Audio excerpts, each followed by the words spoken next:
So this is the BlueBox small carry case 127, model number BBWP-1274FBK. So I was sent this to review for free. If you wanted to purchase one, it would cost you somewhere between $39 and $45, depending on sales.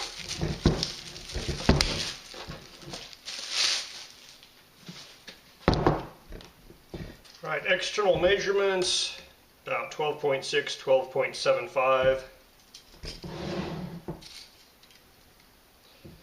About 9.5.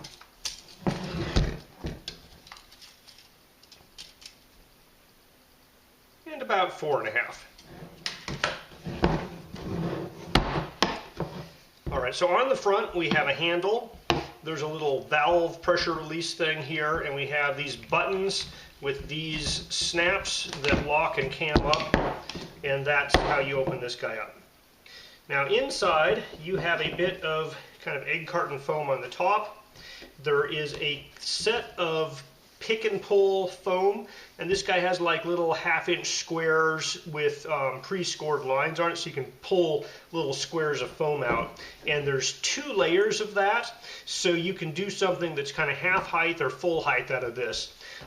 And those 2 together is about 2 inches, so it's pretty much 1 inch thick for each of these. And then on the bottom of the case, there's another piece of foam that's a little less than half an inch. It looks like a little more than a quarter, say 1/3 of an inch thick. And so the inside of the case here is mostly rectangular. They have a couple of little indents for these feet. So these are stacking feet, and these cases will stack straight up on each other if you have multiple. And they also have a rubber gasket in here. It's kind of a V-groove rubber gasket to match with this kind of plastic groove up here. And so when that thing seals down, you flip these guys up and you snap them down, and it looks like it has a pretty good seal there. There's also a lip that goes around the edge here, so it's not just that seal, there's also that lip that kind of goes around the outside. So this bit here goes on the outside of those edges all the way around. Now the internal measurements here, box says 11.85, which is true from kind of side to side. From inside of this pin to inside of that pin there is closer to like 11.25. And so width here, the minimum distance between those pins is about 6 3/4. And then height-wise, it's hard for me to measure with the lid closed, or with the lid not closed. But to here, there's basically, say, 2.5 inches, and then here, maybe 1.5 inches. So they say 4.43. That might be kind of from the lowest point to the highest point. I think if you just say 3.5 inches for sure, maybe 4 inches, you'll be fine. And then of course, all of this foam is going to reduce those internal measurements a little bit. So you can take out the foam if you need to, but the internal measurements are the absolute maximum size of something internally. And it's, probably take 1/2 inch to 3/4 of an inch off of those to be safe. So it does have 2 lock points here for kind of padlock sized locks right there and there.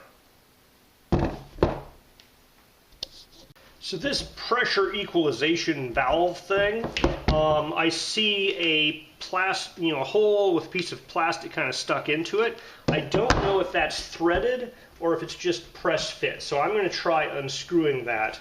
And if unscrewing it doesn't provide me with anything, then I will try to just pull on it. All right, so to get this out, I just had to pry it straight out.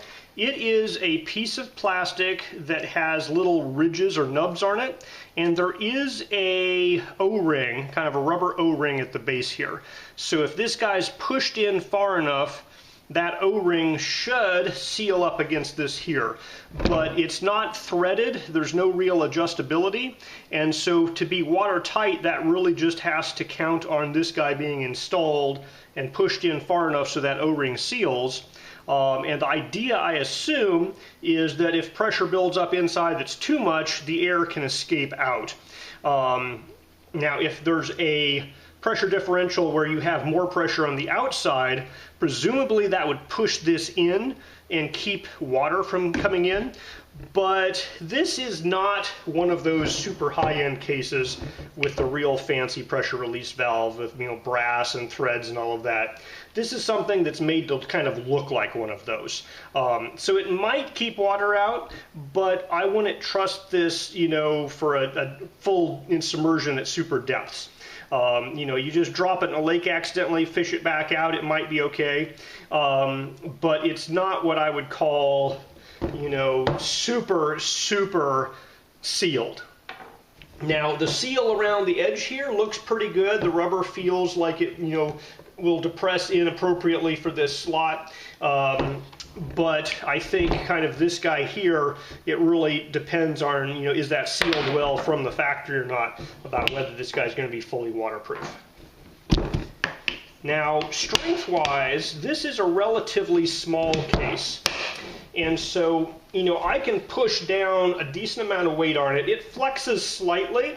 So when I'm pushing down on it, I can feel it flexing. You know, you might be able to see that there. It flexes a little less in these areas with the ridges and so forth, but it does flex. But being such a small case, I feel like the thickness of plastic is appropriate for this size of a case. You know, and I feel like it's going to give you pretty darn good crush protection with this case here. So comparing it to something like this Pelican Storm case, which is slightly bigger, the flex in the plastic feels about the same between these two cases.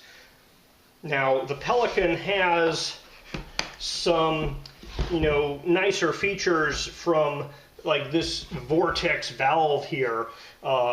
You know, so I feel more confident in the Pelican's valve there.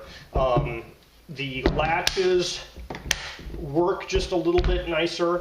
I like the fact that this guy stays up or stays down, so it latches down when you push it down.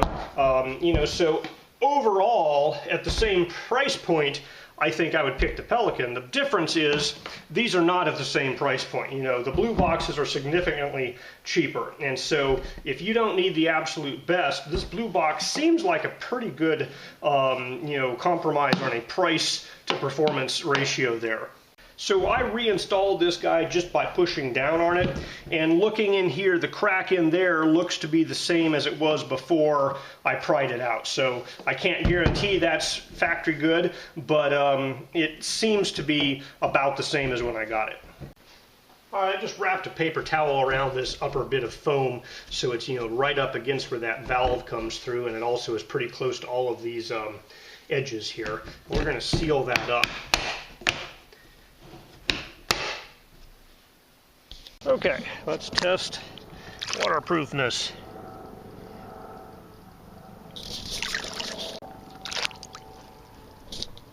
All right, there's maybe 8 inches to a foot underwater.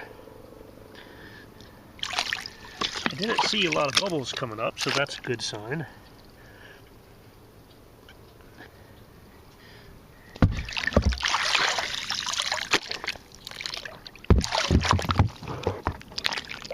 There's a decent amount of buoyancy in here. You know, it's definitely floating on its own. It takes a decent amount of force to push it down.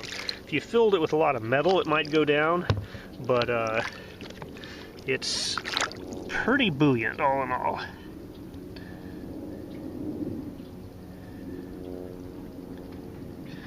Alright, I think that's good. We're going to let this dry out, and we'll open it up and see if there's any water residue on that paper towel.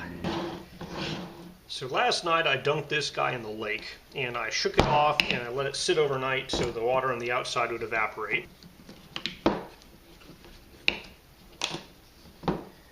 Let's open it up and look for any indication of water on the paper towel. So I don't see any marks from water on the paper towel. The foam feels completely dry. So yes, it was watertight.